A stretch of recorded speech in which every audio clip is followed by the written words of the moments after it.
Croissant, welcome to the latest episode of the Fearless in Devotion podcast. We have Rhys, we have Tim, we have Andrew Gilpin, and we have myself, Andrew Ballard, or Pallardo, as it seems to be the name going around today. Obviously, looking back at a fantastic performance at the weekend. But first of all, a shout out to our sponsors, the Fat Boar. Great work that they do there. Go and get some drinks, go and get some food, go and pay them all a visit. The various outlets under the Fat Boar group. Newsletter, Mr. Gilpin, have you got the flash up? No. No, we'll skip over it. There is a fantastic newsletter. Please subscribe. Don't make Andy any more angry than he already is. There is the Philistine Devotion live for Tim. Would you like to give us some details on that? Yeah, it's Friday the 24th of January, so I know it's like a fair way away, but we're already sold more than half of what the capacity of the Mice Green Hall holds. 10 quid a ticket, loads of good guests, usual stuff. So yeah, day before the Birmingham game, just to get everybody in the mood for that. So please go to the Mice Green Hall website and buy a ticket if you have yet to do so, because it will sell out. Thank you.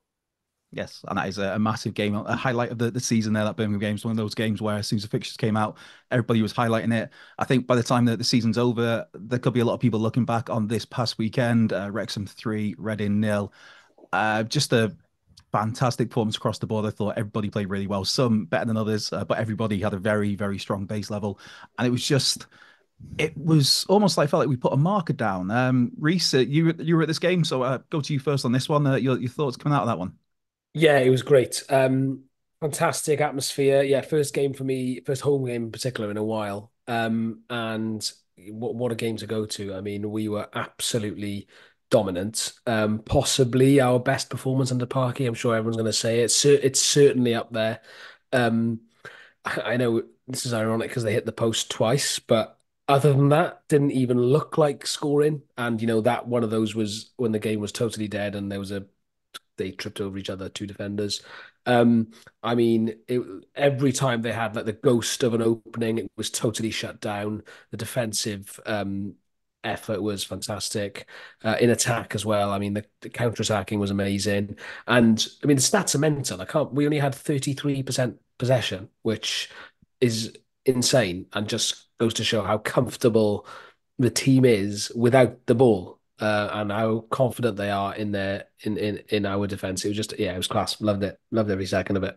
Yeah, it was one of those where at the game you kind of obviously watching it there in the flesh. It's like we've not really got all that much possession, but it was never the team weren't panicking. It was there very much clearly a plan there, and Reading knocked it about. There were some very tidy footballers there. They played some nice football, just not necessarily effective football, and that was obviously a lot of it was down to us. I thought O'Connell at the back was fantastic. Ryan Barnett, though, something I think we should talk about. The first off in particular, I thought on that right side, just absolutely fantastic. The balls he was putting in, he had the left back on toast.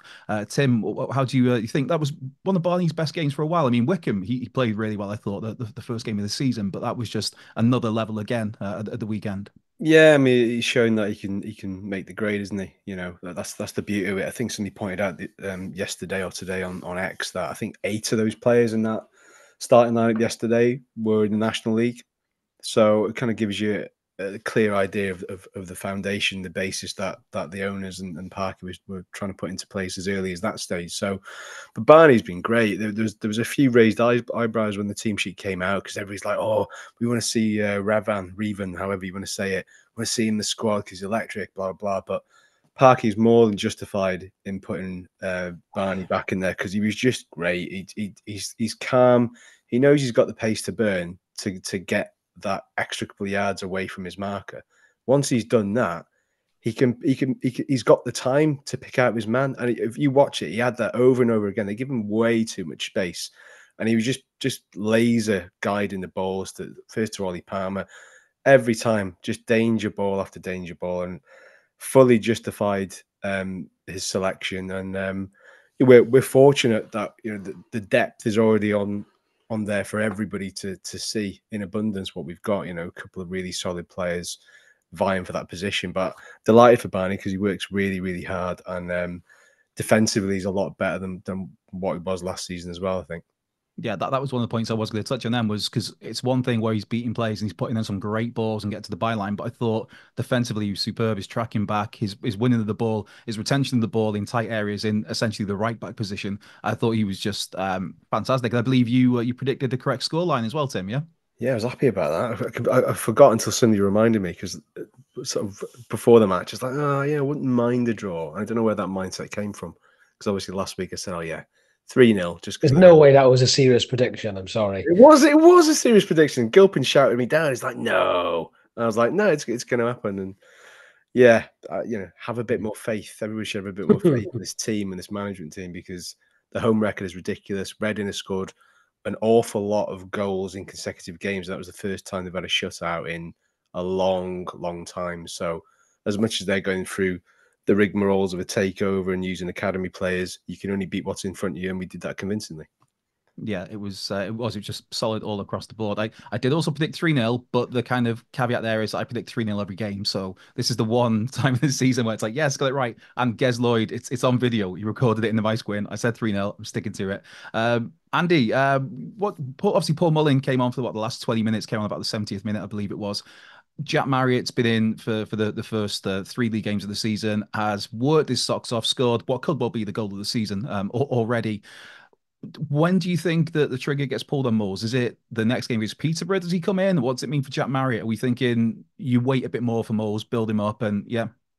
Yeah, sorry, you're right. I'm in a bad mood. I'm in a bad mood because my whole computer array just left me just before this meeting. Also, I've it's had like a sad divorce, mate. I know I've had a meeting. God. To some skin creams. That's why my eyes are all puffy. I didn't want to say anything. I'm glad. Well, yeah, I'm glad that. I'll I'll get be the honest. elephant in I'm the glad room. there's an explanation for your Yeah, eyes. someone will mention it on the comments anyway. So I just thought I'd get it out there. I've had an allergic reaction. I look like shit. I haven't had any sleep. My computer's fucked. Right, what are you talking about? Mullin. Yes, Mullin and Marriott. Yeah, to Marriott. I just don't think anything really came off for him yesterday, and that's not through a lack of effort. He puts a lot of effort in. I just think that maybe like the ball bounces off him a little bit and things like that, and maybe Mullin is he just occupies that centre half a little bit more than Marriott does. I think Marriott's looking for sort of like flick-ons where Mullin can more or less do it on his own. I don't think he starts against Peterborough. I think Marriott starts. I think going back to his old club as well. I think that's like a factor, but I can see more and more minutes from Mullin. So you might get half an hour on Saturday, and then you're sort of looking, right, when can we start him? He looked bright when he came on. He ran down everything. There's one thing when he nearly robbed the keeper. Can I just say about Dobson? Dobson, yes, I thought was fantastic. I just thought he was fantastic. By far man of the match. And it just shows... Oh, Rhys is scratching his head like Stan Laurel. You don't think he was man of the match? Yes, I did. I don't know what the sponsors were on about. McClean had a good match, but yeah, Dobson was. Do you think they just wanted to meet McClean? Because that used to happen quite a bit, didn't it? Yes. Yeah. Yes.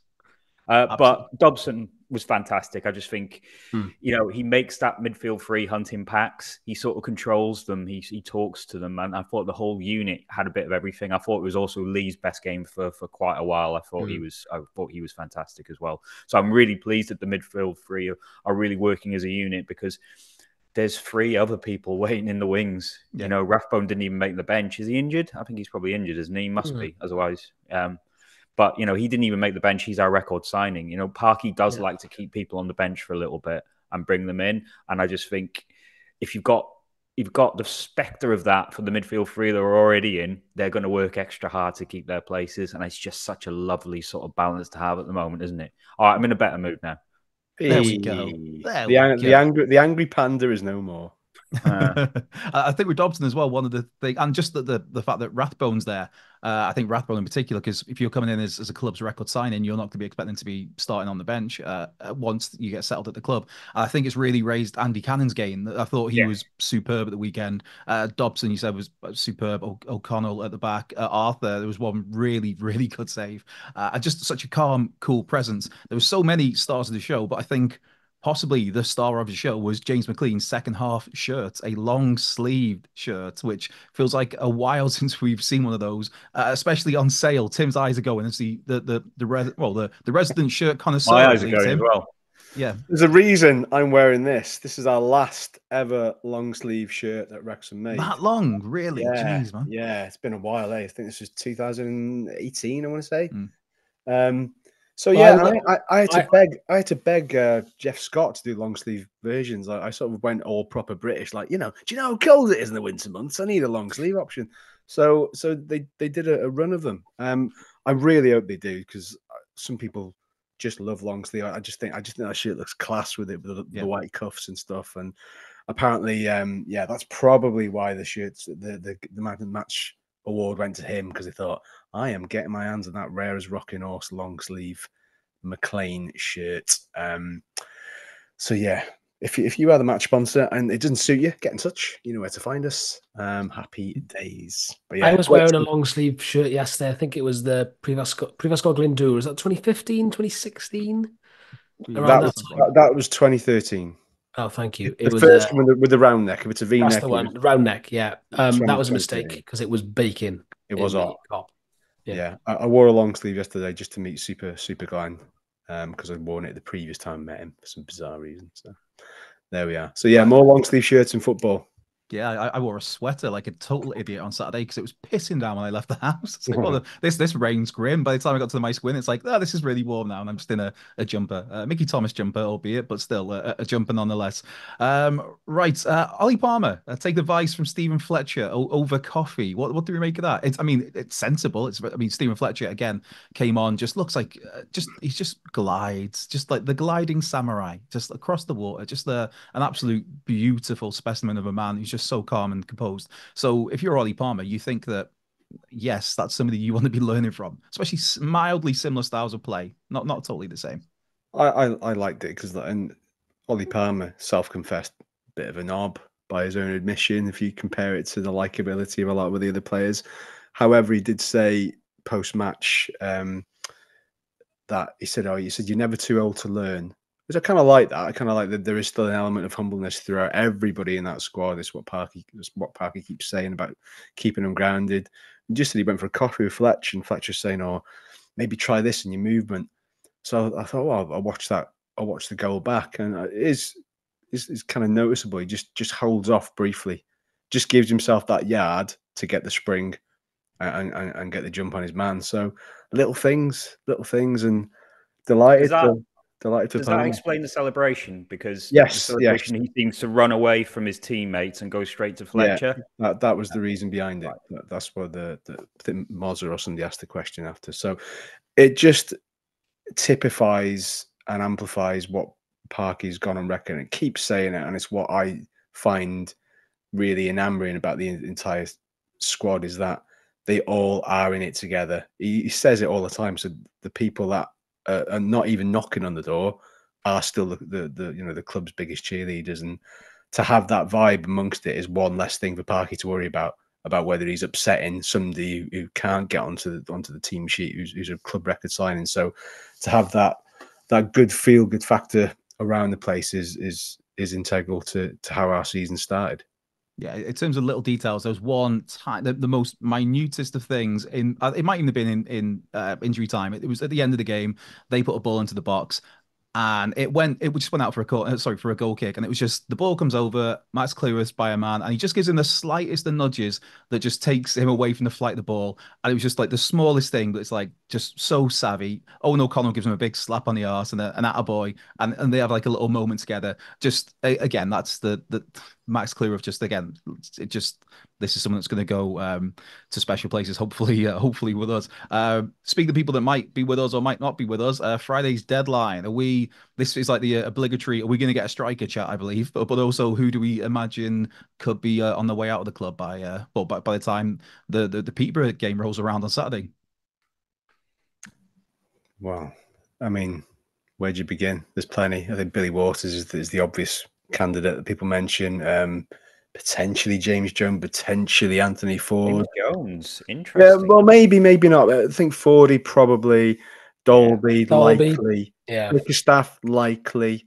So yeah, there's definitely interest in amongst those players by all accounts. So and then it's just a case of who we get in, really. If we don't sign a striker, I think Dolby stays, though, doesn't he? Oh, definitely.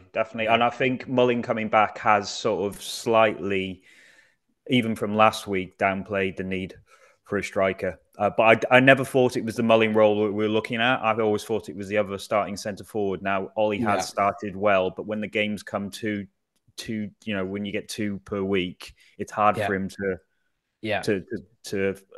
sort of keep that going. So I still think he's looking for an all-action movement centre forward to evolve the team once again. So another forward possibly coming in on the cusp of having a not quite fully fit, but soon to be fully fit Paul Mullin. There's options there. I mean, again, it's that element we've already mentioned about how the squad is there, in terms of the mood amongst the squad, that everybody, even if not on the team, are pulling for it. So it is Parky's done a very good job, I think, of identifying the right characters, because with what we bring with us these days in terms of the platform at Wrexham, the finances at Wrexham, you're going to get a lot of people who just want to come to us because, oh, I get to be on a Netflix. Oh, not a Netflix. Jesus, I'm one of those random people, Carlisle fans. Get to be on a Hulu, on a Disney Plus documentary, and I get to be paid lots of money for this. But I might not really be too arsed. And if I'm out of the team, then who cares? I might dig out some of my teammates. But it's an interesting one, because I mean, Anthony Ford, you mentioned there. We've got lots of options all over the place. We've got at least 2 players. The fact that Barney was so good on the right at the weekend, that Ravan played there, or Revan. We will get there at some point with this guy's name. I'm sure by the time the season is over, we will get there. No, it's not happening. Revan was the call on in the cop anyway. Everyone was saying Revan. Right. That's all right, mate. I think that's okay with me. Right. Are we about done with potential ins and outs, because we do have a guest and they may be ready to he join can help us. He can help us. He might have a good knowledge about who we should go for. I'm going to admit him. What could possibly go wrong? I hope he's a dermatologist. What did you have an allergic reaction to? Yeah, Peterborough fans. It was skin cream with retinol in. Is it anti-aging skin cream? Yeah, don't put it on the soft skin around you below your eyes. That's the. I really wonder where you were going then. Isn't it? Like the tea tree shower gel. It's like, nah. Isn't that supposed to be where it goes though, under the eyes? I think it's more for like lines in the rest of the face. Yeah, not really for that.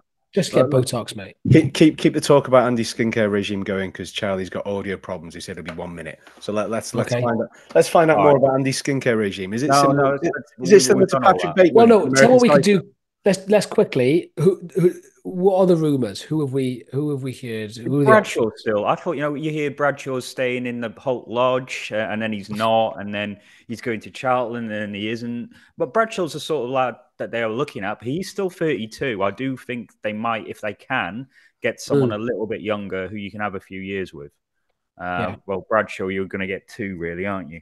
So I guess we've been talking about possible low moves the last couple of weeks. I guess with Mullin being back now, again, that kind of seems to rule out. You think a low move, is it really worth it with that? Or is it a case of going permanent? But then, if you're getting a decent loan player in, they have to play. They have to play some part. Otherwise, what is the point? You don't want to say to a big club, all right, loan us your players. We won't play them.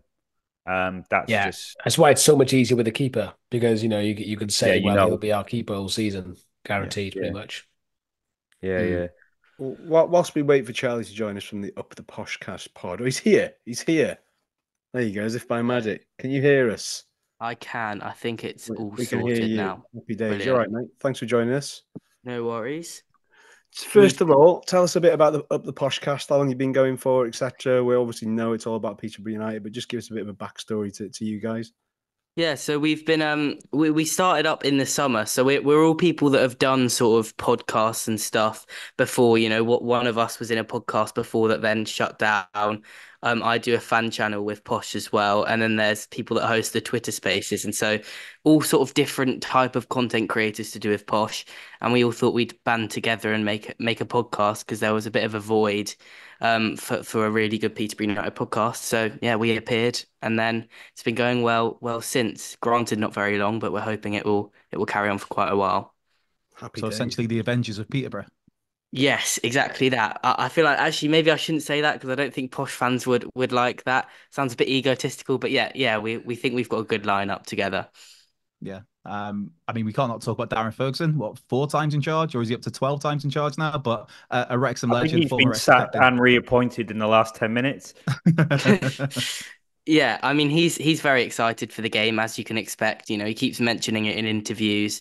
Obviously we know how big of a legend he is for you, and he's equally as big a one for us as a manager.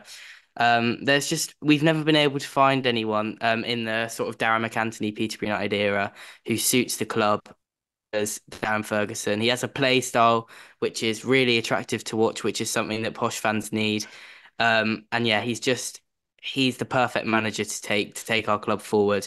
And we hope that he stays for as long as he can. And if he leaves and then becomes available again, you best bet we'll all be clamoring to come back again.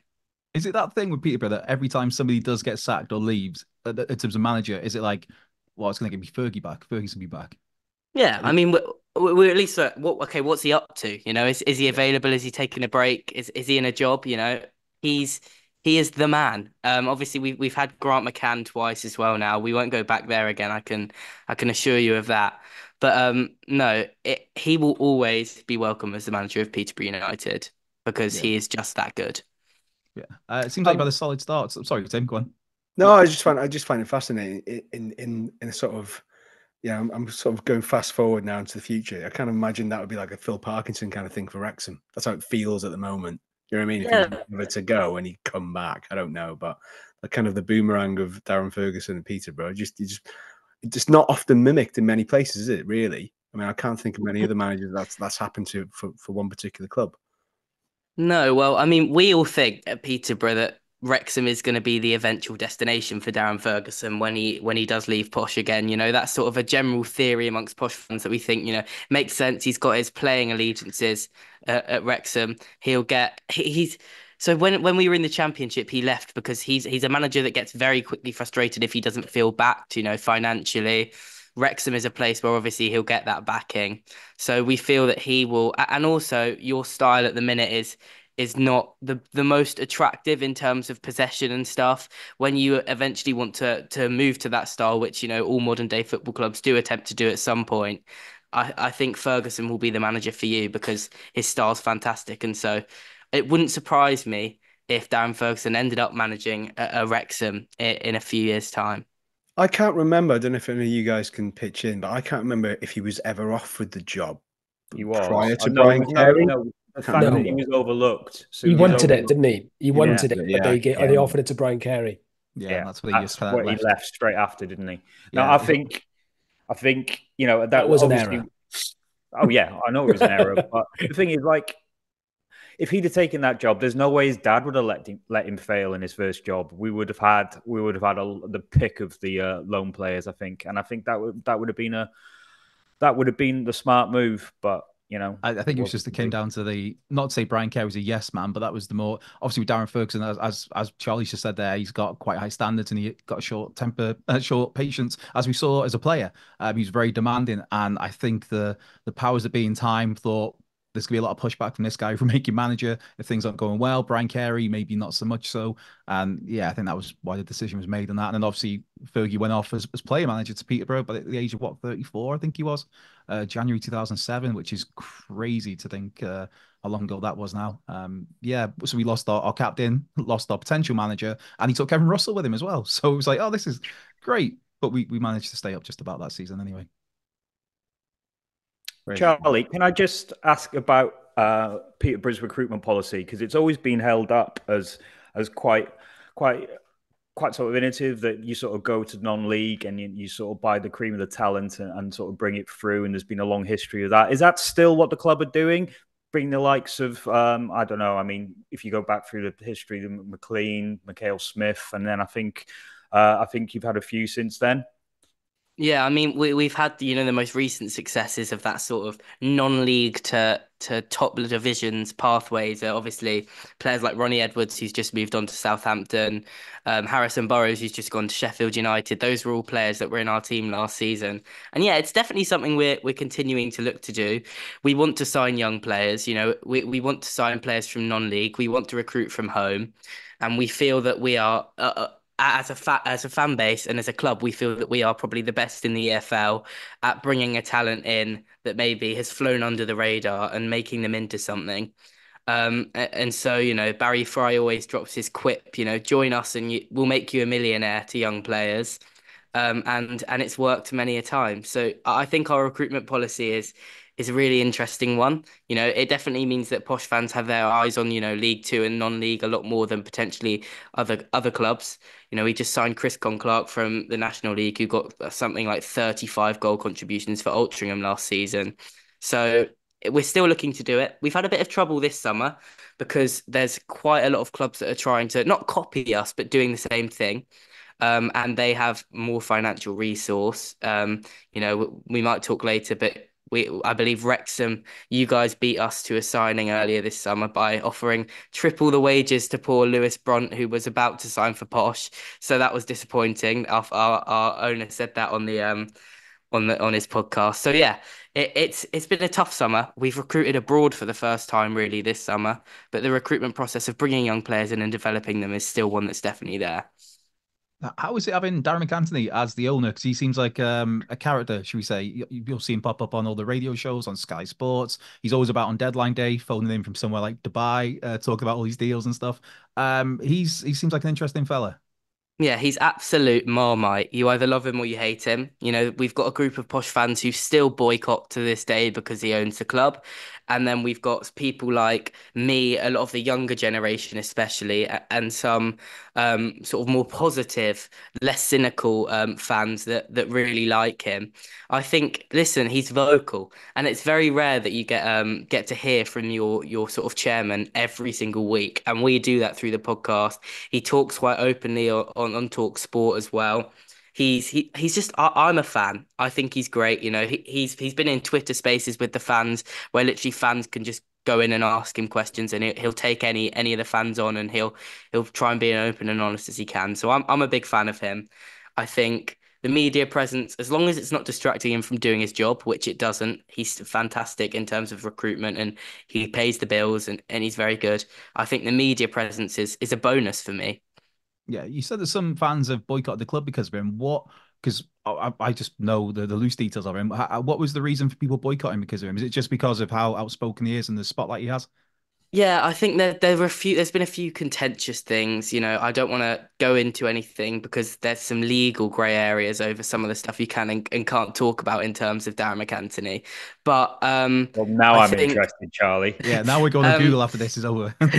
but no, I think there was the thing with not refunding season tickets during COVID, which really upset fans. Yeah. There was a thing, about Barry Fry in the early days, he's another reason why some people don't come, Barry Fry, because he sold, the ground to a friend apparently, stuff like that. But no, I think a lot of it's just people making up rumours. And I'm quite a big fan of both, and I think they're fantastic for the football club. So what's the realistic expectation this season for Peterborough fans? Just seventh at the moment. What is it? 2 wins and a loss against Huddersfield opening day. Where are you realistically thinking you'd like to finish the season? Well, we were told that we were going to be chasing automatic promotion, and I have no reason not to believe that. Opening day was tough, but we're still playing a really good style. We've got young players that we've brought in that are just finding their feet, and I think when we get going, we're going to be a really, really tough team to beat. I think we're going to score a lot of goals, and we look to have strengthened defensively as well. We've brought in some massive centre halves. So yeah, I think we'll be up there. I'd be surprised if we didn't get playoffs, and then I do think automatic promotion is possible. Charlie, you've seen a lot of League One over the years. How strong is this league compared to previous years? Because it looks hard to get out. Yeah, it's ridiculous. I mean, I think when we came down, sort of that first season was, Sheffield Wednesday, Ipswich, Plymouth, Derby, Bolton, and we thought, okay, this is tough. This is really tough. And we managed to get playoffs. And then we thought last season would be a bit easier. And then, Portsmouth came from nowhere. You still had Derby and Bolton strong. Barnsley were in amongst it. And then you had little, smaller clubs like Lincoln just giving it a pop. Obviously, Oxford went up, which nobody saw coming. So, but no, this season is so tough because the teams that have come up, you, Stockport, Mansfield, they're not here to make up the numbers. You guys are going to be pushing for the playoffs, especially, you and Stockport, the money you've spent, and Stockport's recruitment has been very impressive. And then obviously the clubs coming down all have aspirations of going back up, Birmingham City, Rotherham and Huddersfield. So yeah, it's such a tough league this year. I'm sure it will some of the clubs that are currently looking decent will fall away as it gets into sort of September, October. But right now it's looking really, really hard to pick even a top six, let alone your sort of top three or top two. I was going to ask you, who do you think was going to go up? I mean, is it to surprise you that Birmingham are picking up points so quickly? I thought it might take a bit of time for them to gel, but they seem to have found a bit of form after the opening day. Yeah, so on our podcast, we upset Birmingham fans because we had somebody who said that he thought they'd lose their first two games, finish seventh, sack their manager by sort of October, and it would all be a mess. I wasn't quite as strong as that, but yeah, I was surprised with how hard they've hit the ground running. But I don't think this is the tough part of the season for Birmingham. I think it's going to be sort of that spring run where they have to win games. There's the pressure, the weight of playing for such a massive club on, even though they are good players, on quite a young squad of players. It could get messy for Birmingham if it starts going wrong as well. That there is optimism with the fan base, but sort of the higher you are to begin with, the harder you fall when it's not going well, and there will be some times where it doesn't go well. So yeah, I'm cautiously optimistic about Birmingham. I think they'll do well, but also there are a lot of stumbling blocks for them this season. And Charlie, just last one from me. What is your view on Jack Marriott, who I know is quite a star for you? He's been in and out. He started a few games. He scored a wonderful goal, the first goal of the season, the first game of the season. But I still think he's struggling a little bit. How can you get the best out of a player like Jack Marriott? Just play him a lot. When he had his sort of great season for us, he was just playing week in, week out, and when he finds the net, he'll find it consistently for you. He had a second spell with us, which wasn't anywhere near as good as the first, and we ended up selling him to Fleetwood in January 2023. And I was surprised when I saw you sign him, to be fair. But no, at this level, if you give him service, he will score goals. He knows he knows the net. He has no problems with sort of like the mental side of the game. He doesn't sort of bottle chances, I don't think. He's really confident. And yeah, if you give him the right service, and you partner him with someone, like your Palmers and Mullins, who are a bit bigger and more physical, he'll be great for you. There you go. We don't need another striker. No, exactly. I'm telling you, refine our strikers. I guess just to not to take up too much of your time, Charlie, but who should we be looking out for on Saturday? Who are the danger men these days for Peterborough? Kwame Poku is probably the main one. He's a right winger. He's had a lot of championship interest. I think we've got bids of up to £3.5–4 million for him this summer that we've turned down. Wow. Yeah, he's really, really good. Ghanaian. He's got that flair about him. He's a really hard worker on the pitch. He just cuts inside. He has sort of a trademark ball roll that he does, which usually sends defenders absolutely flying onto the floor.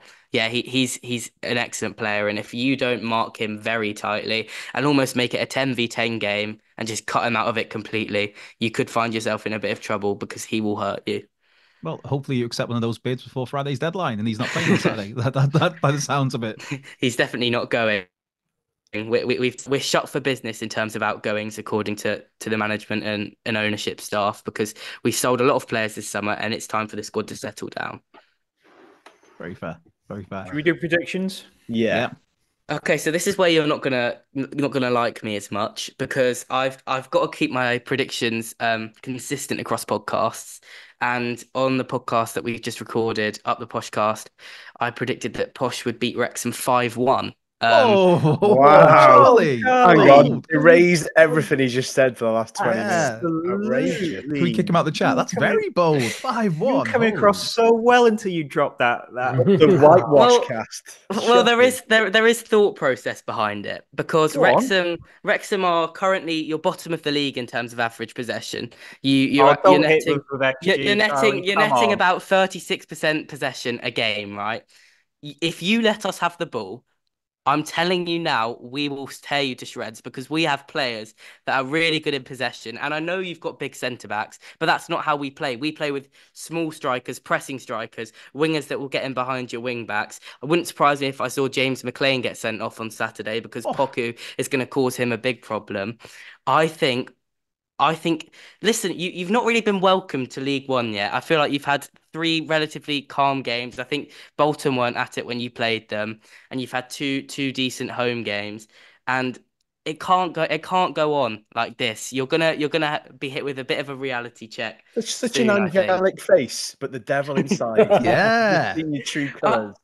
I've got to be consistent with my opinion, and we've fair. sort of we've sort of gone in a little bit on the podcast about how we think that you're gonna be beaten on Saturday, and so I've got to carry that opinion forth. And if I'm wrong, I'm sure all the Wrexham fans listening will clip me up and put me everywhere, and that's fair enough. But I think it's going to be a really, really tough game for you on Saturday. No, we Right, appreciate I'm you gonna go sticking next. to If you want a ticket, Yeah. I'm bang up for it now. Sorry. Go on. I'm gonna go 6-1 Wrexham. Thinking about it, James McClean hat trick. we haven't really given anyone a hiding in League One yet, so I think McClean's going to be man of the match, and Poku's going to be going home crying. Okay, that makes sense. Yeah. We'll see how it goes. Right, Tim, do you want to go next? Jesus. I'm not really going 6-1, by the way. No. I am going to go for a creditable 2-2 draw. Oh, Tim, you steal my thunder. That's exactly what I was thinking. Sorry. I'm gonna go 3-2 win now, just to be different. 3-2 win. Go on the town. Right, I I'm think gonna have to stick with what I originally was gonna say, even though I want to say Here that we we're gonna go. win. He's Yeah, no, back. sorry. The only thing is Peterborough played one game at home so far, and they lost 2-0. But they've had 2 very good results away. I've just seen as well they spent £2 million this summer so far on transfers. Unreal. So obviously a tidy side. I'm inclined to agree that we're going to find it difficult. I don't necessarily believe it's for the reasons suggested, just because we are quite comfortable without the ball. If you'd have watched that game on Saturday against Reading, you would not have said that Reading were the team that had 66% possession. They did next to nothing with it. They tried really hard, but we shut them out incredibly well. We are with the Warren Gatland, if you're a rugby fan, with the Warren Gatland side in football, comfortable at the ball. But I do think that maybe wake-up call comes on Saturday. So I'm going to say 3-1 Posh. Rhys. Well, you can the results they've had. One of the wins was against Shrewsbury, so that's a nothing game. That 4-1, and Exeter aren't exactly big time, so I don't know. But no, I think Charlie, fair play to you for going bold with your sticker your predictions. So yeah, cannot argue with that at all. Yeah, well, listen, I'm just hoping for a good game. I think it'll be a really good atmosphere. I've seen a few Spanish flags flying about in your away end so far this season, so that will be sure to rile up a very irritable London Road crowd. So yeah, it should be a good back and forth. Should be a good atmosphere. I hope you guys give Darren Ferguson the reception that he deserves after his playing days for you. Absolutely. And yeah, I'm looking forward to the game. Do Peterborough fans not like Spanish people? No, we're of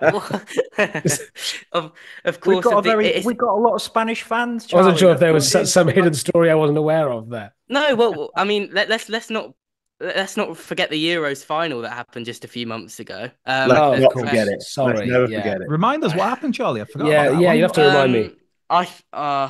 I'm gonna have to go, guys. I'm sorry. Viva España. Charlie, thank you so much for giving it your time. It's been Thanks, mate. Yeah, really absolutely brilliant, Charlie. It's great stuff.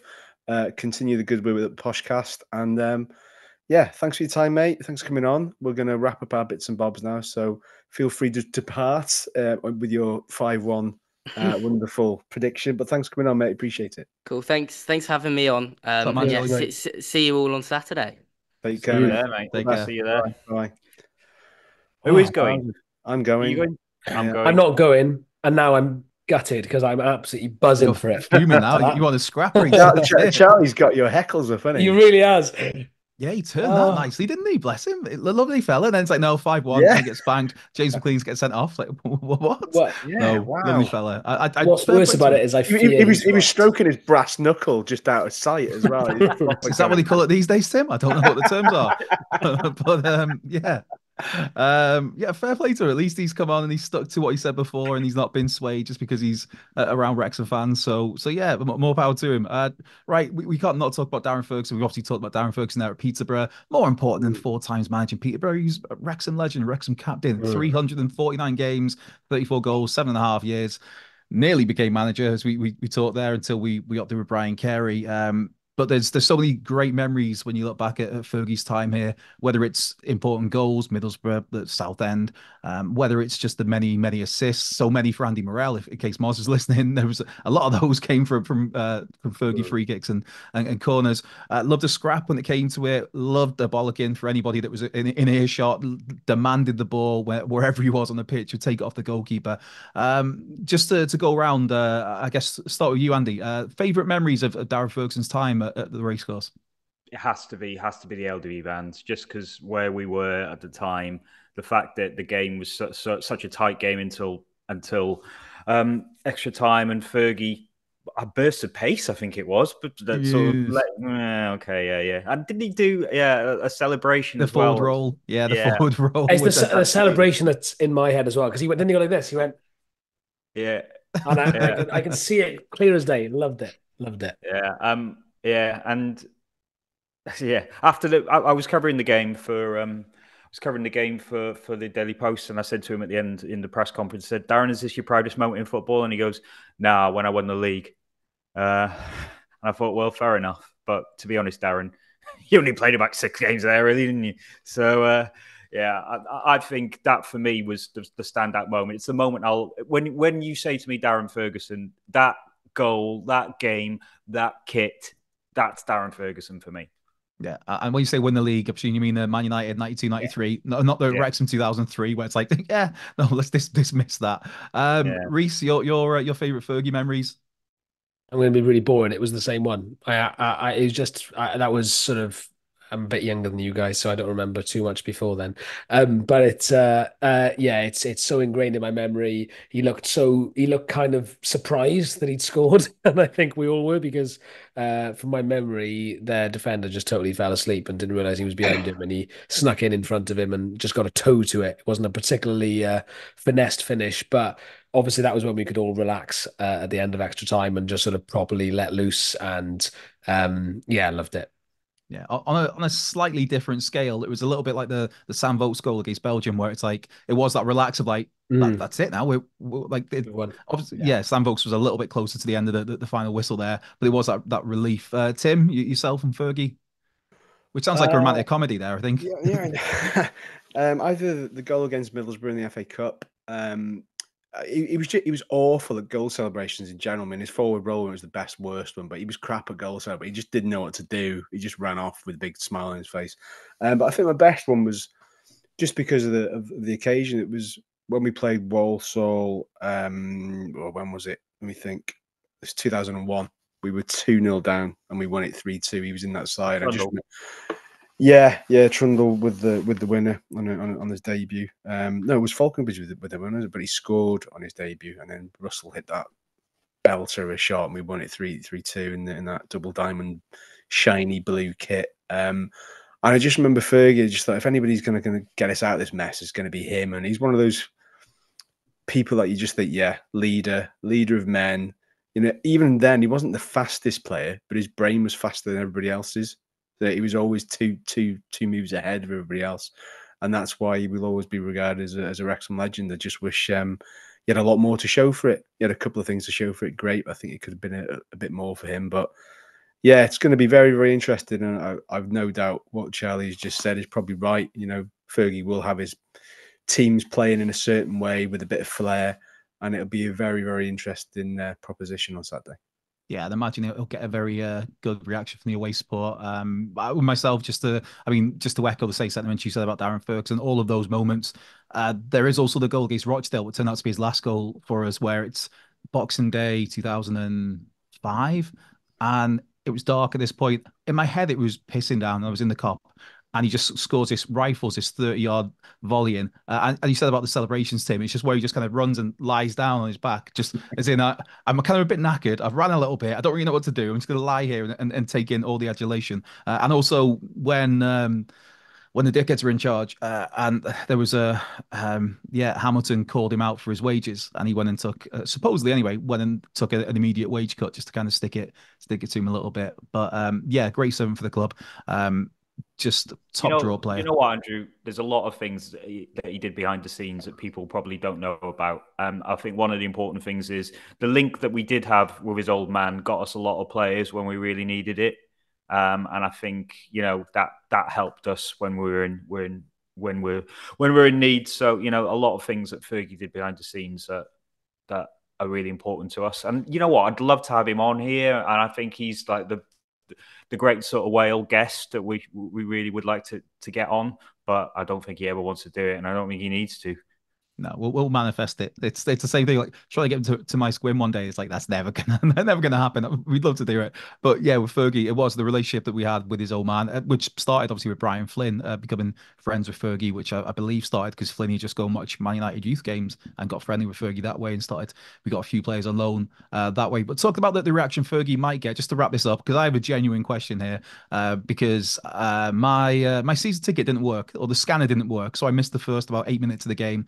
Got grief plenty from the Mole Road as I tried to get to my seat and being told to sit down. But so I missed the early goings and the reaction that Parky got from the Reading crowd. Was there much of a reaction there? Because obviously he's an absolute legend at Reading.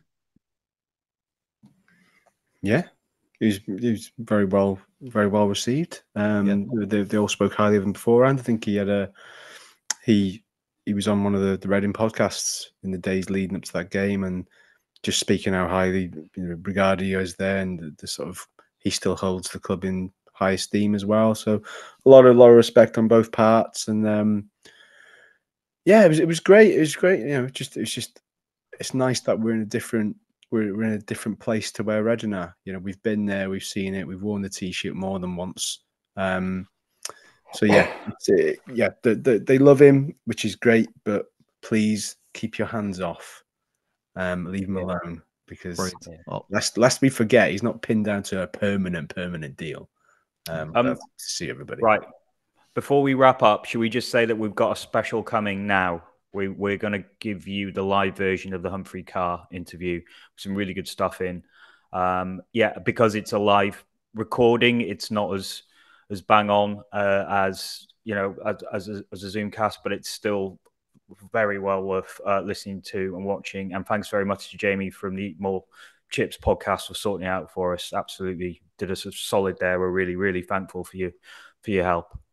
Also, we are aware of some complaints made about the audio volume on the podcasts sometimes. So I'd just like to let everyone know that our sound engineers are looking into it at this moment in time. Is that you?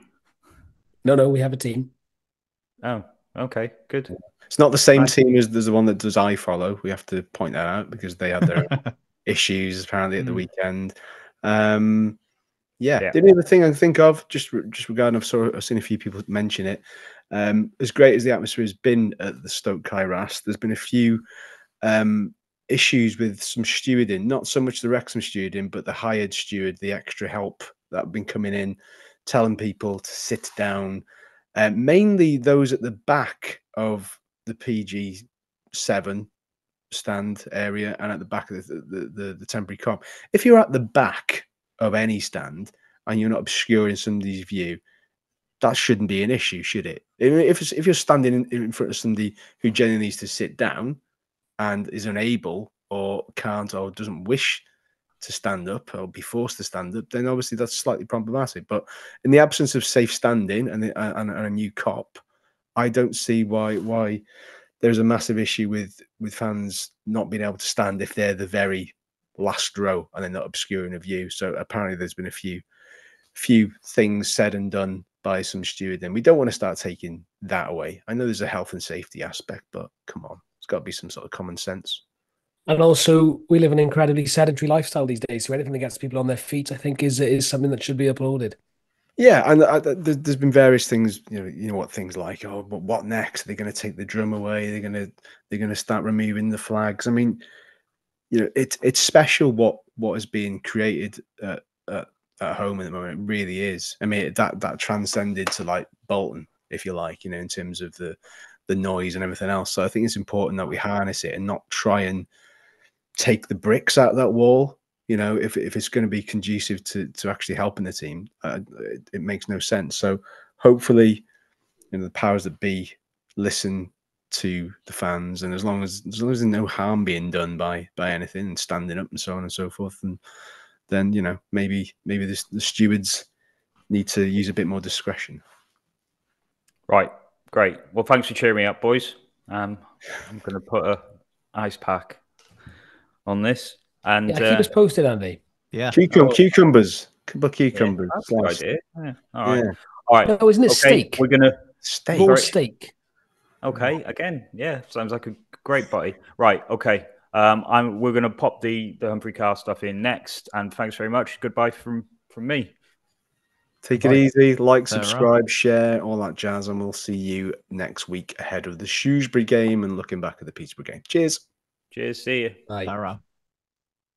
Fearless in devotion, rising to promotion, to the ranks of mighty heroes, fighting foes in every land. Right, let's start again. Good evening, everybody. It's nice to see you. No, I'm bothered with the introduction, but we'll go for it. Okay. He's suave, he's sophisticated. His penchant for lunchtime football-based shenanigans has set something in motion we could never roll back from. Nor would we want to. The executive director of Wrexham Football Club may sound like a maiden title, but his role is very much real. He's a go-between from Hollywood to a North Wales mining town, and he's got a big part to play in the coming season. But just how prepared are this season's Wrexham for the League One campaign? And can we ask him a question he's never been asked before? Let's find out as we welcome the one and only Humphrey Ker.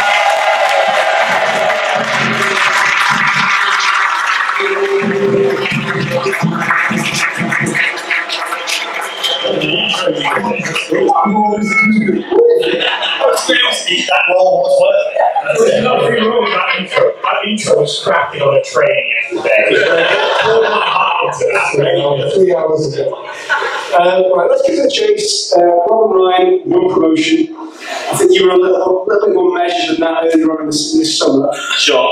Where are you now in terms of that full process, and can you give us any hints on who else might come in before the season starts, perhaps? That's a wide-ranging question. Oh, no, is anybody coming in before the start of the season? Well, as it happens, as I stood next to you only moments ago, I received an email on my future watch that I had to very quickly go like, right, so you can see what it said. I think it's very likely.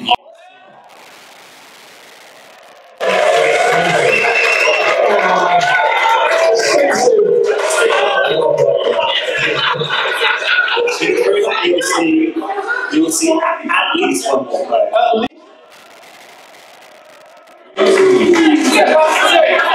Wow.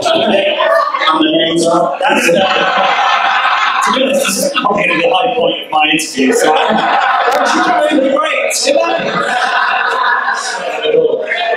I'm so glad I know that question then.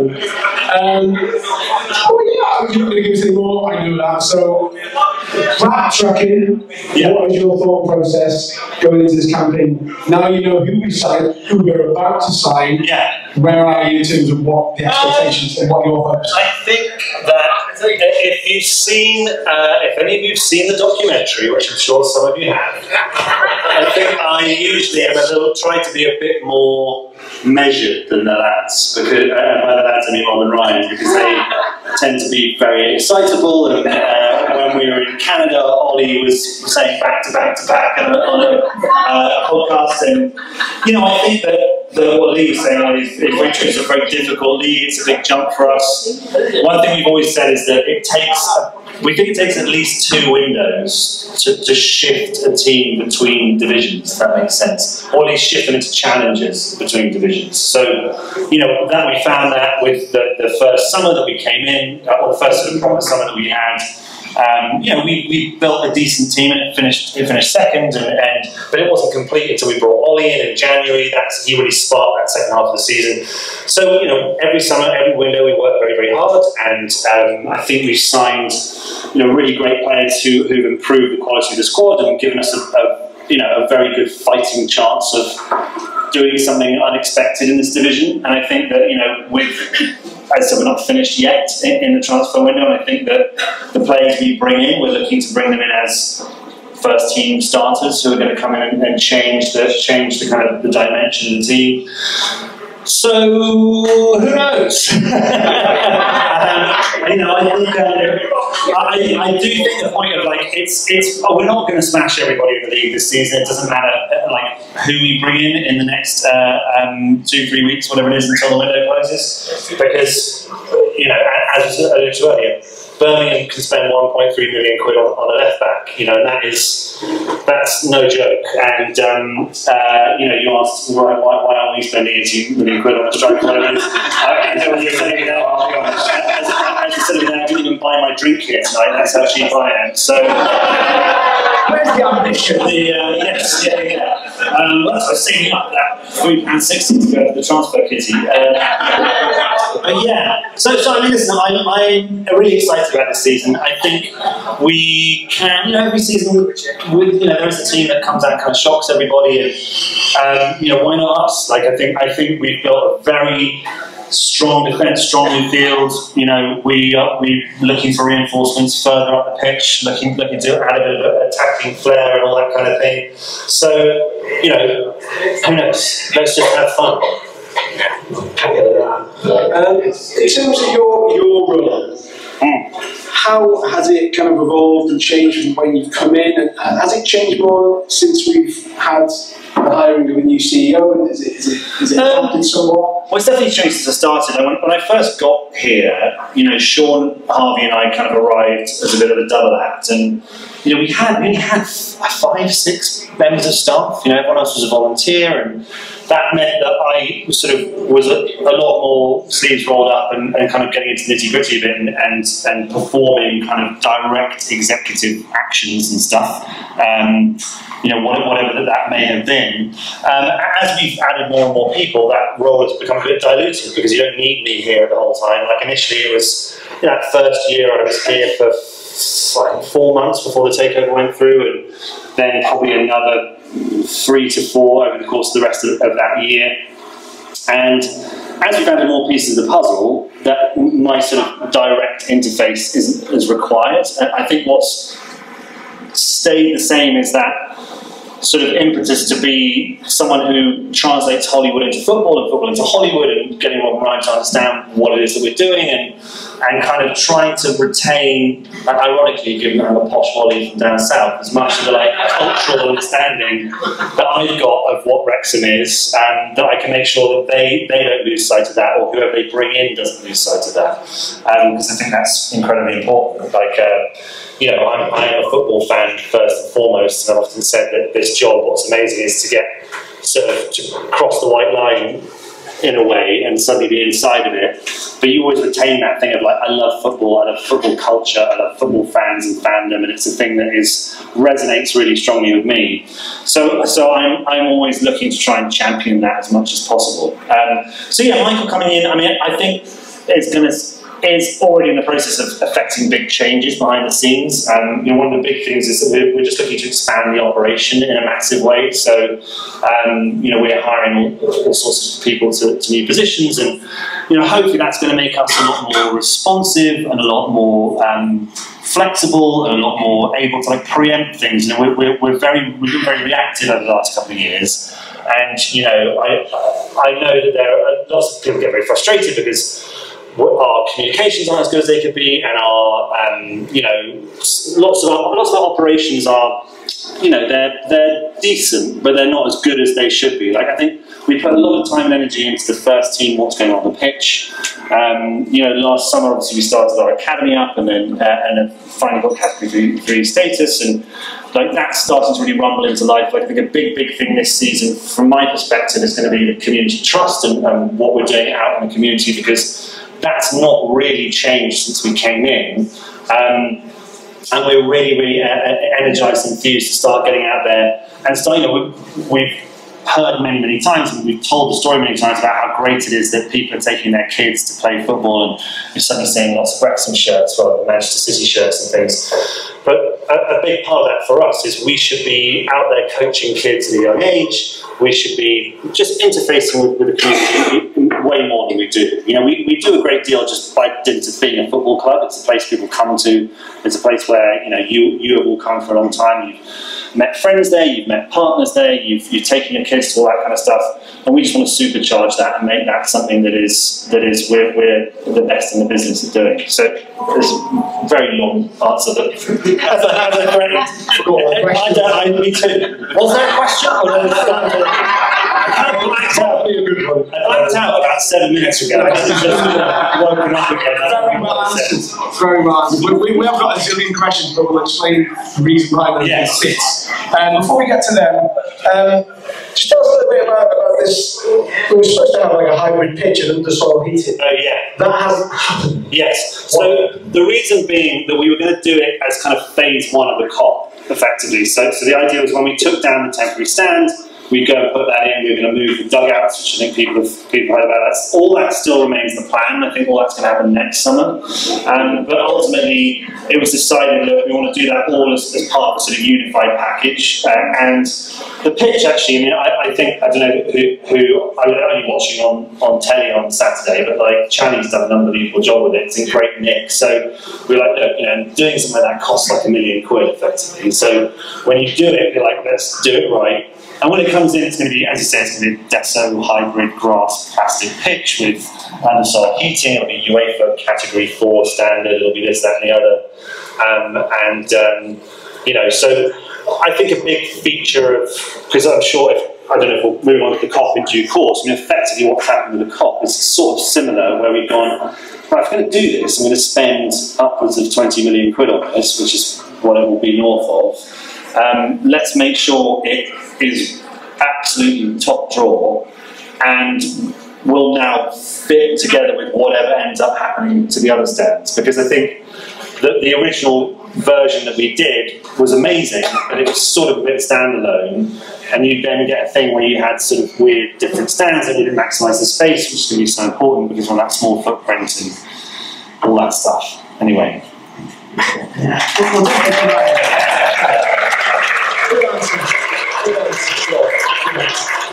Just a quick one.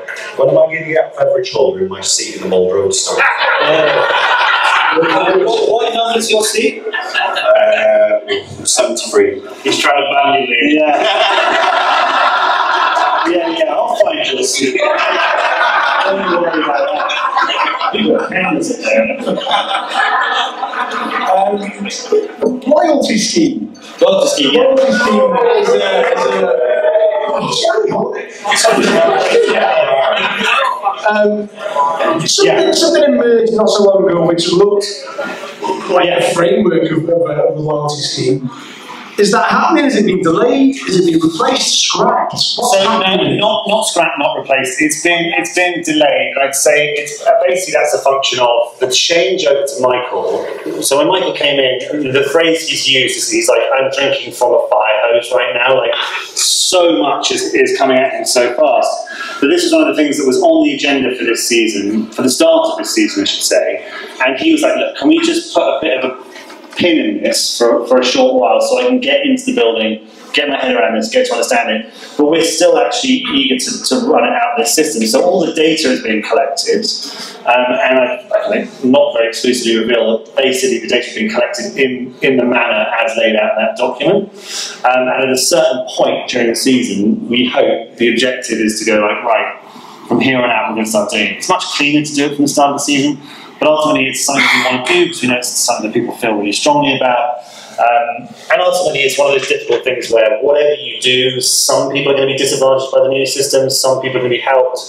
We hope in the main, you know, that where that came from, I think, was from the CAB meeting that we had, where we ran it past the kind of selection of people there, and everyone was like, look, you know, I think one or two people were like, it ain't great for me, but it probably makes sense overall. And so ultimately, that's the policy that we're looking to adopt. So yeah, I mean, watch this space, but it will be coming in the not too distant future. We've already kind of touched on this with the co-op and other things. Where are we in terms of any developments with training ground? And secondly, there's been a lot said about the co-op fan zone. Is that hit any buffers as far as you're concerned, or is it serving its purpose as what you were expecting it would? So the fan zone, hang on, training ground. Let's do training ground first. I'll answer them in order. So essentially, yeah, we're still working towards finding a training ground. For a long time we were like, let's do the COP first and then we'll do the training ground. Do the COP first and the training ground. And of course the COP has taken much longer than we ever thought it would. And you know, it comes back to that thing of, you know, as I was saying, Michael's, since coming in, it's been interesting hearing his perspective because he's coming from the outside and looked at everything. And you know, where we, I think, struggled over the last couple of years, one of the ways we struggled is just bandwidth. Like we've had a very small cadre of people working on things, and they just didn't have the time to do everything all at once. And that was probably a mistake on, well, it's definitely a mistake on our part to allow it to operate in that fashion.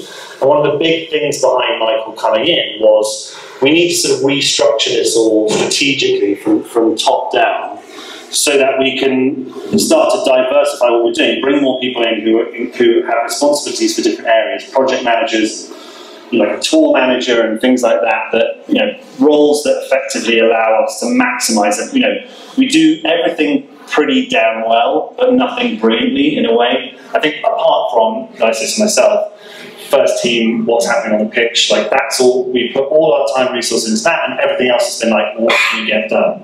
Sharp watch. That's actually my doorbell at home, which is so boring. It's a bit more exciting.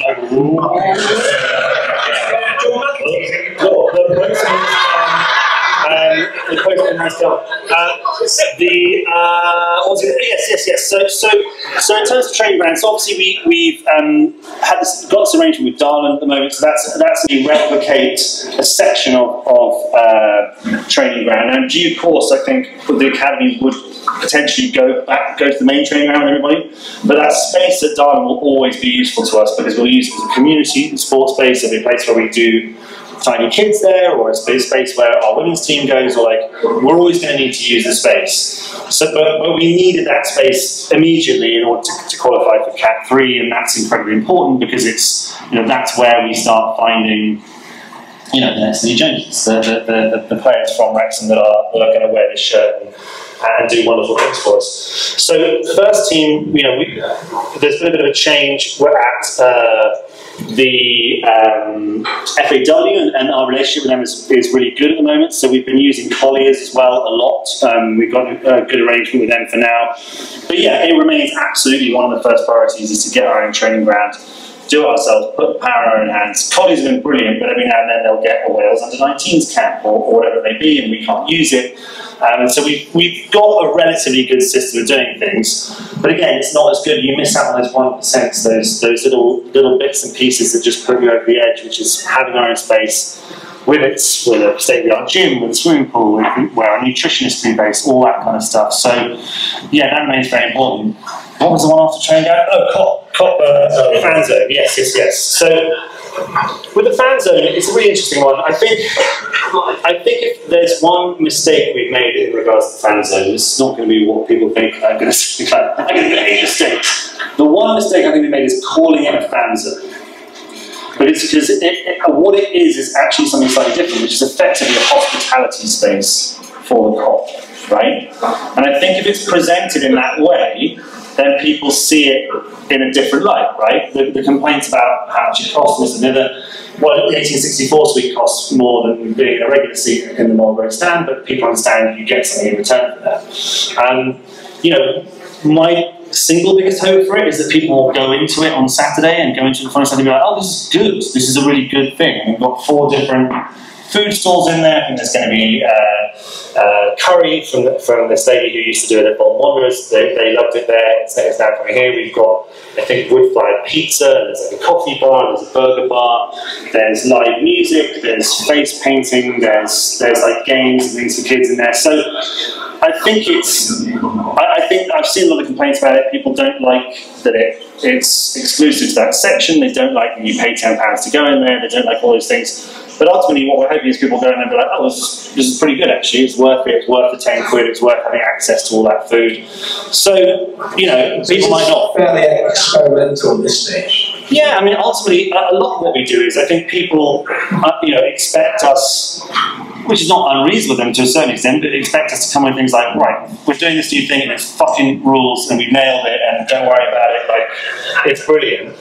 But that's just the way all businesses go. Like, what the fan zone looks like on Saturday will probably look very different by the end of the season, because we all learn from the process, and, you know, I don't know what those lessons will be, but I'm sure that we will learn all sorts of stuff, and it will, you know, it might be like, no one uses the face painters for kids. Like, okay, so let's move the face painters on and replace them with a magician. I don't know what could be. Dynamo will be a command zone. Could be. No, but whatever it is, you know, I think we will learn from it. I mean, I think, you know, I recognise that, as I say, naming it fan zone, people are like, oh, well, it's like fan zones at other football clubs where it's open to everybody, and we discussed doing that. But again, it's the outlay. Like, it costs us a certain amount of money to do it. We've got to try and at least cover that cost. So this is a process that we've gone down. We've got why are you hitting me already? well, you design them and trying to do it. So we have loads of questions from people on social media when in Infinite Wisdom decided to say, what would you like to ask Humphrey? So we've had all manner of questions, some heavy hitting, some softballs. So what we're going to do, rather than throw you under the bus, you may choose to throw yourself under the bus. So you will pick a number and we will ask that question. 1 to 30. 1 to 30. Yeah, this is a bingo calling type thing, like number 22, Tom O'Connor. Formally, it's not anymore, it's changed the number, but yes. What he was number 22. Number 22. Pick a member of the squad who has the best chance at gold in each of the following Olympic events. No repeats. Yeah. 10-metre platform diving. 10-metre platform diving. Yes, but I would say Ollie spends a lot of time in like nutcrackers, so he's got a combat experience for that. But he's a bit big. I think he needs a little bit smaller. We'll go with Paul Mullin. Yes. 20 kilometres speed walking. James Jones. Just for the, you know, he's got the lungs. Dressage on a horse. Who's horse? Yeah, it's got to be I'm going to say Owen O'Connell. I think he's from Cork, and that's big, like horse racing country. Air pistol, a deadly marksman.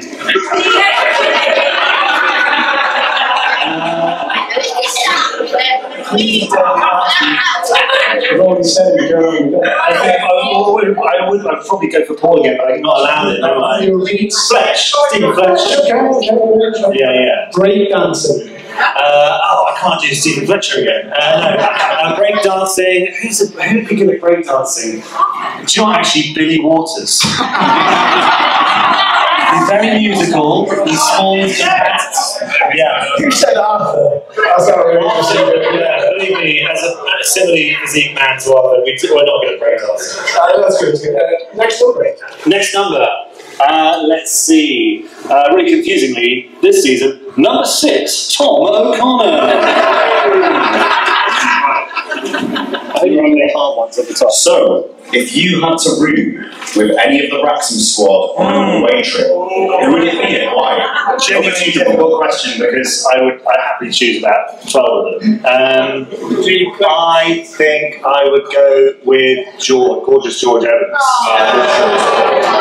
Just the nicest man going. What would you like to see as sort of beauty routine as well? Like, yeah, I'd like to have a few tips. How's he doing? Yeah.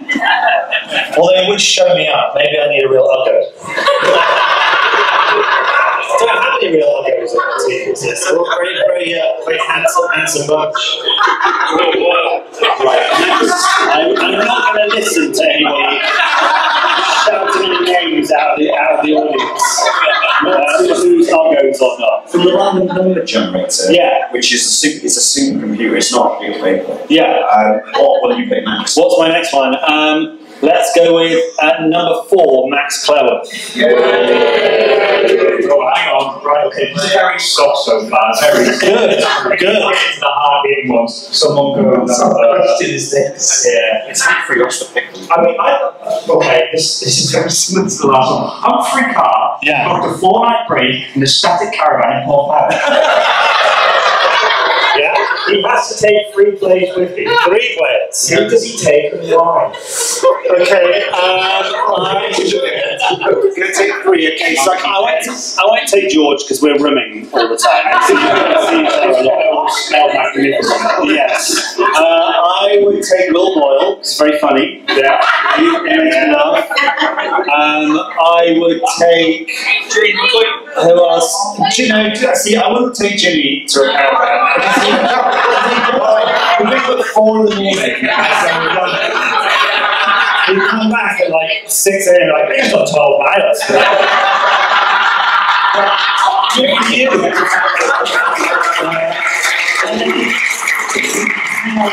We ran a speed bag off the back of the caravan. So no Jimmy for me, please. I love it. Don't get me wrong. I went to the caravan next door. It's just not my caravan. So we got Ollie. I think I'd take Owen O'Connell. Very funny. Protection. Two big beefcakes. Oh yeah, and take Andy as well. Andy Candy. Yeah. Just great. Okay. Right. That was an outstanding accent. Are you an actor? My dad's been on that. New number. Yeah, new number. Okay, let's go with number 12, George Evans. Okay. You guys devised this system, not me. He devised this system. One person. Have you ever played comedians football in London? That is played most weeks, Barney. Who there could do a job at the Cae Ras? Yes. We've heard Kitter is a very able player, and weirdly so is Tim Key. Yes, so I would say probably someone that everyone here is more familiar with, Ellis James, a big player in that game. And he would be really delighted if I said he could do a job at the Cae Ras. He could not.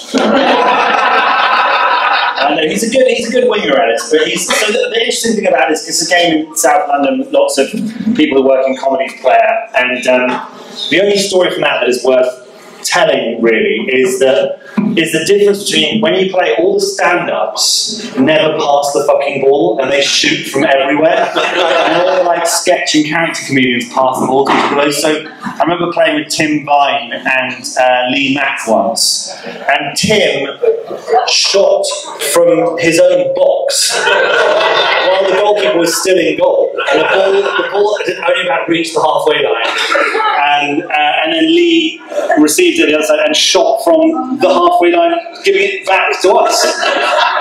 So yeah, everyone there is pretty bad. Another number. Trying to go through all these anyway. So yeah, let's see. Who should I select?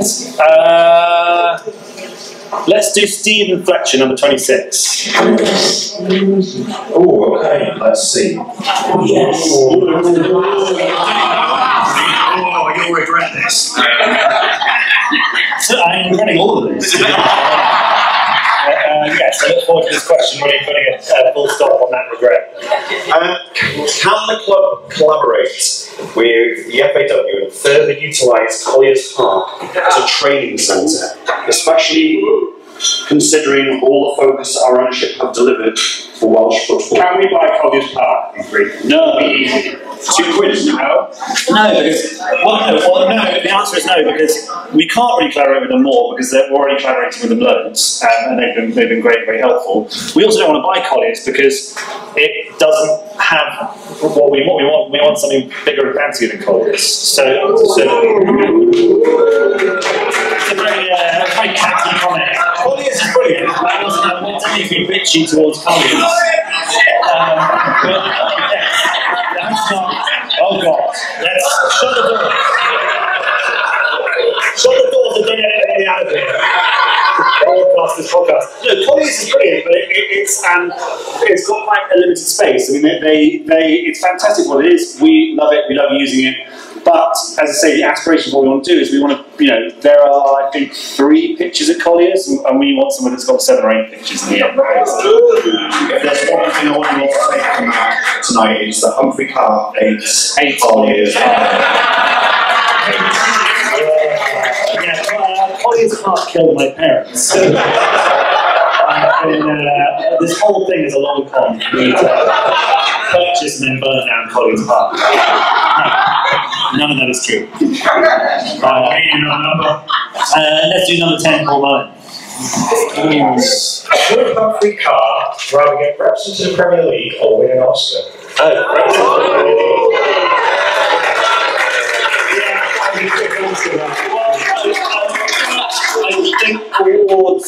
I just think all those awards are a bit stupid. Your awards, Humphrey. It's my award. No, but it's all like, I don't know. If you're in anyone in any business that's got awards associated with it, whether it's like best local bar or best local whatever or best actor, it's always a bit sort of subjective, and it's not like there's not you can't really get an award and be like, well, I actually am the best at this thing. So I always think they're a bit stupid, really.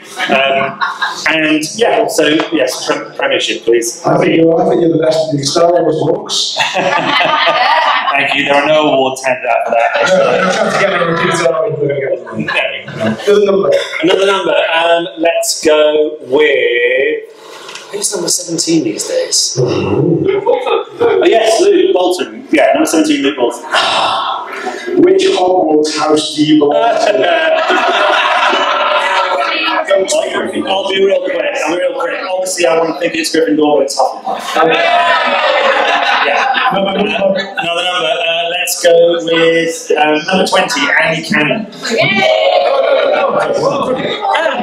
Oh, that's true. Yes, Andy Cannon. Number 8.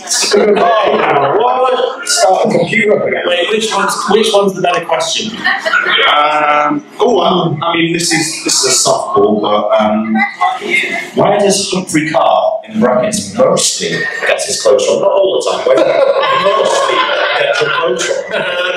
Well, I have just discovered a company called American Tall that is like designed specifically for sort of creeps who are 6'4" plus. Yeah, it's not as bad as that. Stephen Merchant has a bit about this, and that he had to buy all his clothes from a place called tootall.com. Which is like a weirdly insulting name for your customer base. You're too tall. I'm going to buy some trousers. Sorry. But yes, so I get a lot from there. And actually Nike's quite good because they do like stuff tall. Yeah.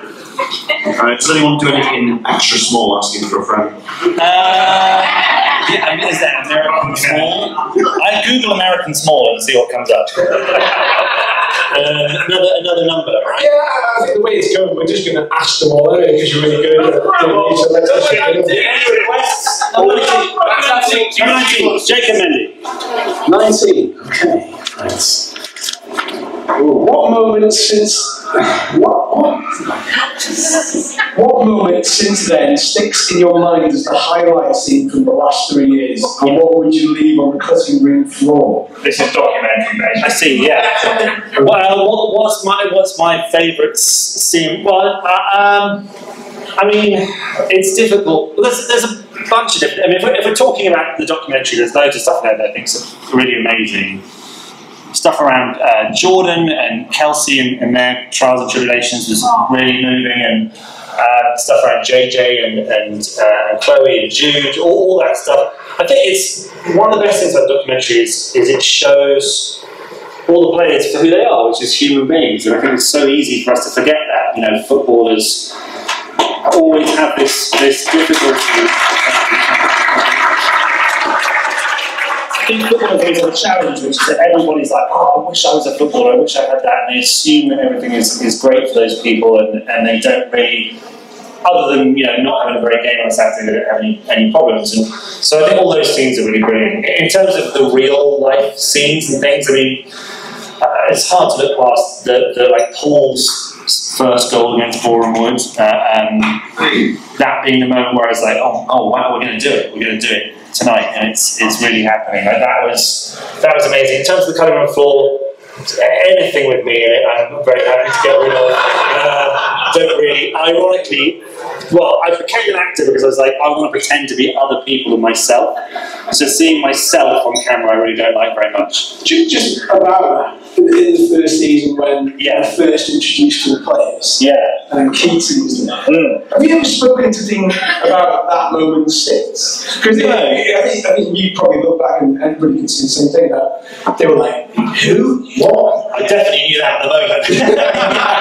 I was under no illusions. I was like, I'm actually smashing this. These guys are really, if they could have done a reverse shot from my perspective of the players, who were all sitting there like this, basically.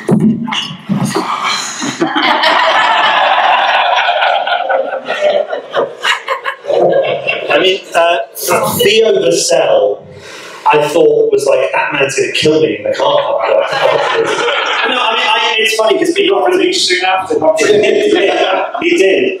I mean, people do often say to me, like, oh, is that like, you must have kind of had it. I mean, to be fair, I fully understood where they were coming from, because it's weird. Like, I mean, any moment like that when a takeover goes through for the players and staff that are at the club, it's quite a nerve-wracking time. You don't know, you're like, I thought I might have been here for a few years, but now these guys are coming in, they're going to throw a load of cash around, am I going to be part of that? How does it all work? So I really did never blame them for thinking it was all a bit weird. And I went on the fucking light switch like an absolute wallet. They can't really like, style it out, I'm cool. So it was, understandably, they were not impressed. Tim, why don't we do another 3 questions for Humphrey, then why don't we get everyone up for like a 15-minute Q&A, fans Q&A at the end? Well, let's just try to go through the rest of the questions. Can I ask a question? Humphrey, what's in my pocket? Fucking you.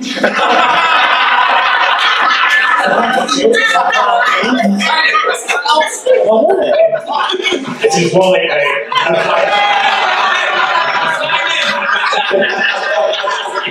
I wonder what you're looking at. What's in here? Shut up, Rhys! I cannot believe I missed the setup. What's the huge thing in your pocket? I know. And I was like, oh, it's my wallet. All sorts of things. Right, shall we'll ask 2 questions each, then we'll do the floor. We'll take it over because He's looking at 2, I'm looking at 13. go on then. Because you've changed the rules on this game. We could ask which Right, remind me again. See, I'm listening. Right. Okay, last thing. What is the one thing about the inner workings of the club that we all jumped to the wrong conclusion about, and why?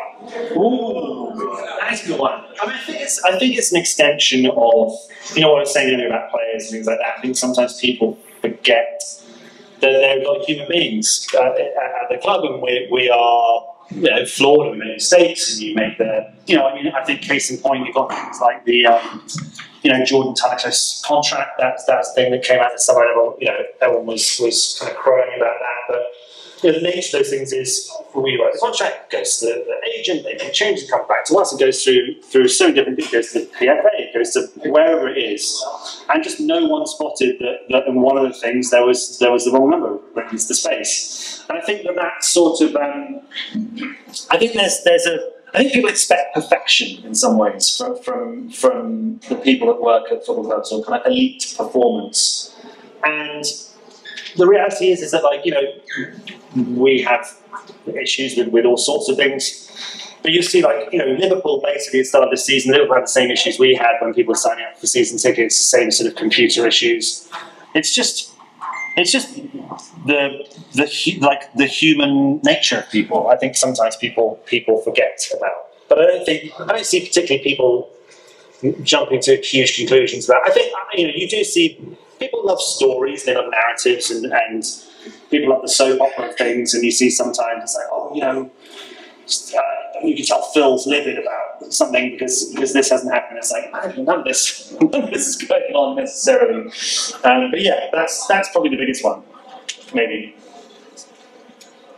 Oh, was it me again? I'll just do the hard quiz. Okay. 13. Why no resistance, certainly publicly, to the FA Cup replay decision? Oh yeah, that is a difficult question. So this is a really hard one because it involves stuff that I'm not necessarily like at liberty to talk about. But I think ultimately the feeling was that we still wanted to keep our powder dry for what we assume is going to be round 2 of that conversation. Partly because, you know, you're always in a situation operating a football club where you've got to be doing the right thing, but also doing the thing that is in the best interests of your club. And sometimes when we're in some delicate conversations with the FA and the FAW and with football authorities in general, you sometimes think, for us, for the long-term benefit of the football club, it's better for us just to keep stum until we really have to say something.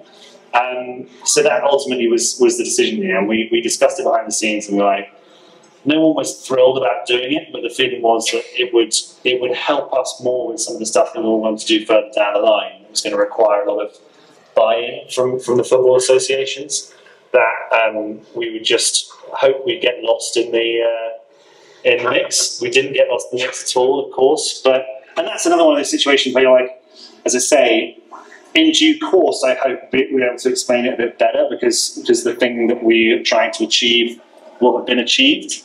But we want to join the Super League. It's a joke. It's a big joke. Shut the doors. But yes, that essentially, you know, there are times when you just have to eat shit, which we do sometimes with stuff where people get really annoyed with us, and we're like, we can't explain why we've done this thing, and so the best thing is just to sit there and get tweeted out angry. Yeah, I totally agree with that. Right, last one from us. We'll do a bit of a Q&A after this. Yeah. Right, you sort of mentioned this before, but you're living like a transatlantic life at the moment. How long do you think you can go on doing this? And supplemental question to that. Yeah. You're a well-known Liverpool fan, but if you're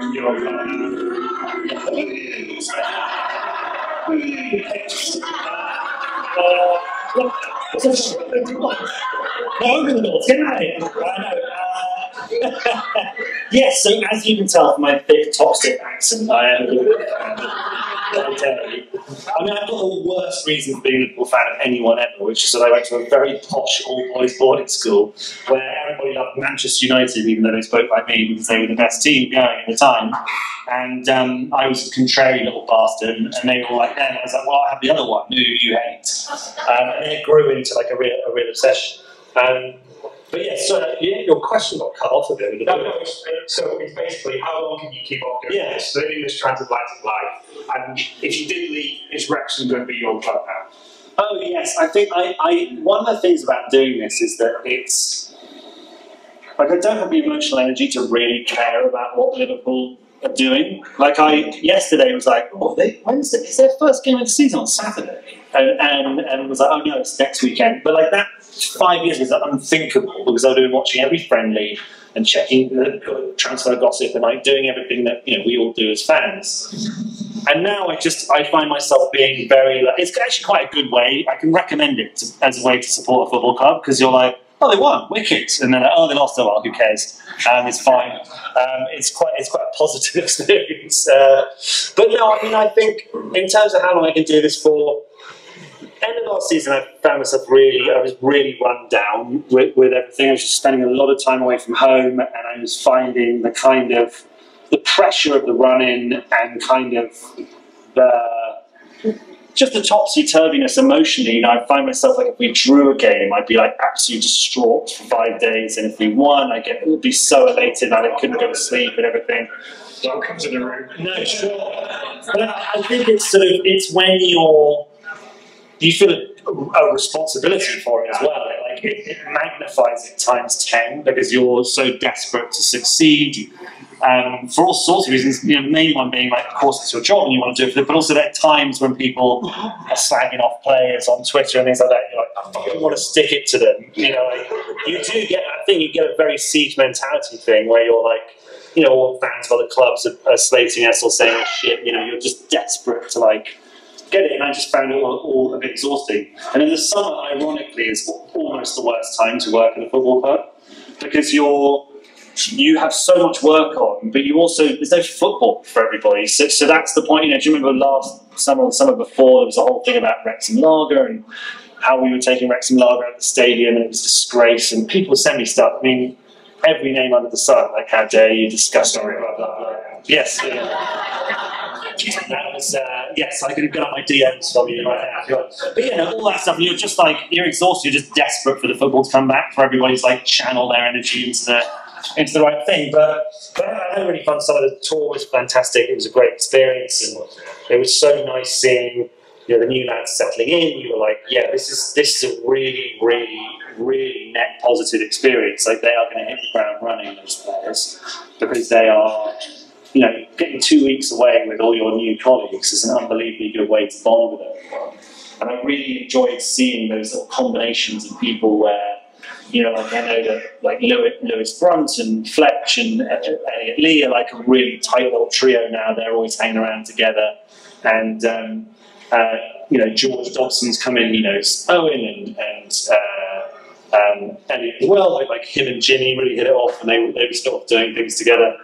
And so, yeah, it's been a great summer. So anyway, again, unbelievably long-winded answer. I'll keep doing it for like as long as I possibly can, really. I mean, my wife and I do want to move over here, and that would make a big But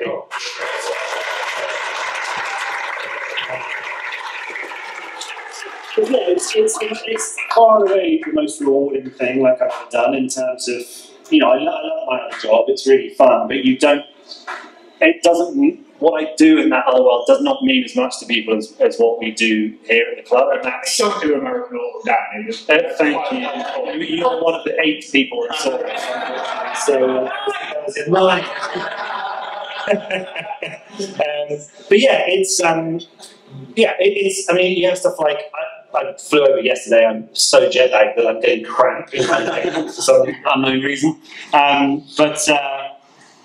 You know, it's just amazing to be here for Saturday. It's first game back in League One in 20 years. Like, there's something very emotionally significant for us about having the club back to like where I think the sort of spiritual home of Wrexham is in a way. You know, obviously our aspirations is to go beyond this, but this is sort of, you know, before the rot set in, this was home for Wrexham for a long time. So really, you know, last year was amazing as well, because it was like we're back in the league, and that was such a significant thing. But League One is really important as well. So yeah, it's tough at times, but the good massively outweighs all the tough stuff.